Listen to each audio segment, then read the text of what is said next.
Hey folks, Segasonicfan here again to help you hopefully with another repair. Today we're looking at a Microsoft mouse and keyboard combo that, let me go ahead and show you. Looks like this. It's a nice ergonomic keyboard and ergonomic mouse combo. It even comes with an ergonomic number pad as well. And I'm a really big fan of it, aside from the brightness and F2 keys up here. They used clicky tactile push buttons for that, which makes no sense in an ergonomic setup. And also, it's got like a very hidden LED between the two space bars, which is kind of weird. So it's not without a couple of little imperfections, but other than that, I kind of like them. But the one big problem with these is the darn dongles really do tend to break. And if they get lost or break, you can't, everything in this in your setup becomes a giant paperweight because the dongle is individually keyed and encrypted. It's basically like a locked code that it transmits to your mouse and keyboard, and it's specific to your mouse and keyboard. It's programmed at the factory using a microcontroller to do this. And so it basically has an encryption table in this little NRF chip. So you can't mix and match dongles, and yeah, it's all kinds of frustrating. But yeah, you have this little NRF chip. You have this here is your tuned 2.4 gigahertz antenna, and then you have, of course, a nice little crystal oscillator. So you're thinking, what goes wrong with this? It's just a dongle. Well, they didn't design the plastic casing that well, and even though I have been super careful with this one, it flexes. And so I've only unplugged this, gosh, maybe 3 or 4 times since I've had it. But what it did was it broke the connection between the power trace here and to this. Basically, it's like a fuse resistor. I don't think it's an actual fuse. I think they just used a large resistor, which they do sometimes. But see, these traces here are puny, and the power one as well. This one's a little more beefy, the ground one, but especially the power one's kind of puny. And so I don't know, maybe there's surges, maybe it just flexes too much, but that connection broke. And so I put my own fuse across it. That's a resettable fuse. Now you'll notice this looks rather large because it's an 0603 package, which is the smallest resettable fuse that I have on hand right now. I don't stock a lot of 0402 or 0201 footprint parts, which are these really tiny guys here. These are 0402s. I believe this is an 0201. What's equally frustrating is trying to reflow these things because they will cook very, very quickly. In fact, you'll notice there's a slight burn mark over here from the very brief time I put my hot air reflow, put this under my reflow station. So yeah, you got to be careful with these guys. They're tricky, difficult to repair. And you'll notice I even put some solder on here trying to figure out what the contact issue was. But this does work now. So I'm going to go ahead and maybe touch this up with a little more solder, flatten this out maybe a bit. But the best thing you can do, as silly as this sounds, is just find an extension, like one of those little USB male to female extension plugs, and just use that. Just permanently hook it up to that, because otherwise you're going to have problems with these. Also wanted to show you all how this gets put back together. So let me go ahead and just do the final part of the repair I was going to do first. And you know what? It's actually pretty good. It's got enough solder. It's got a pretty decent joint on there. Let me just try to get it just a smidge more.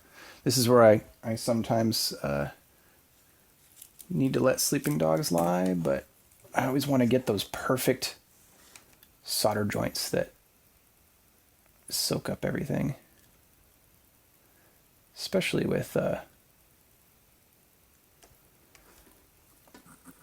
that's a good joint, but then of course now I have too much solder around.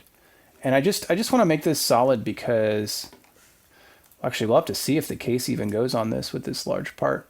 It's funny that an 0603 is a large part nowadays.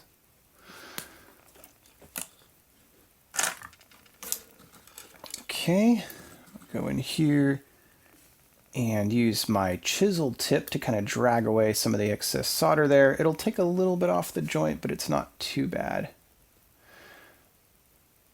And of course, I've already tinned the other pads, so I can't undo that. There are ways to recopperize things, but it's no picnic. I don't have the chemical solutions or the tools for that anyway. So yeah, that's fine, since especially because I'm going to be using this as just a permanent setup. And you might ask why I even care. Well, the thing is,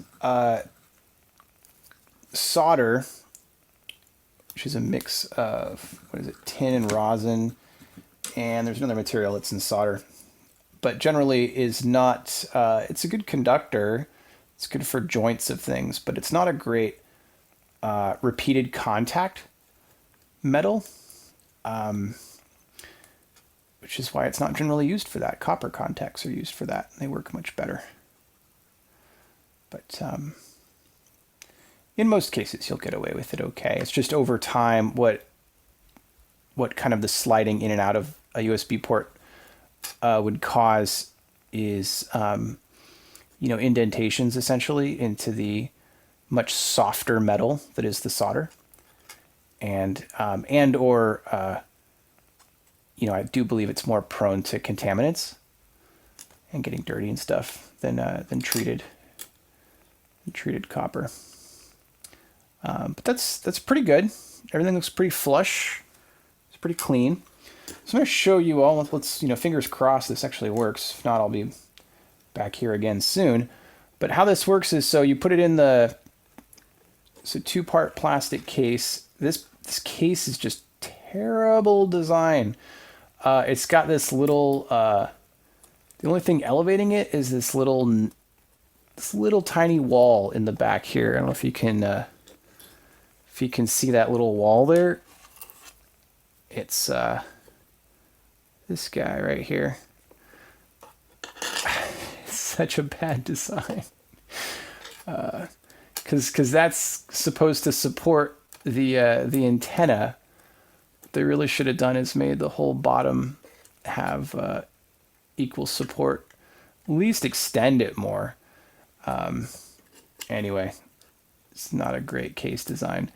And so the other part snaps on top here, and then you'll see they use the PCB itself becomes a USB plug. That's pretty common nowadays. But I'm going to slide the metal part back in, if it'll go with my extra little fuse in there. Maybe it's unhappy with me. Yeah, you'll see I've got a little more elevation, but I just wanted to show when this thing goes back on, you have to lift out these 2 pins here, as well as these side parts, and then this metal part slides out. Then you can pry open the 2 black pieces.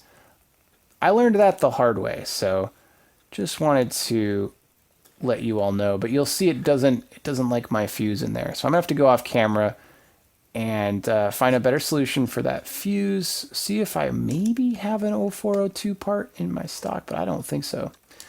What a tight fit this is, though. But yeah, I just wanted to show you. So that's how you take it apart, though. You got to make sure you lift those 4 pieces of metal, and then this will slide out, and then you'll be able to lift this off with a little bit of force. It does have some glue, I believe. I don't think it's just a snap fit. And yeah, hopefully you can get yours working, save yourself, I don't know, whatever they cost nowadays, and keep your nice ergonomic setup going. This is Segasonicfan, signing out.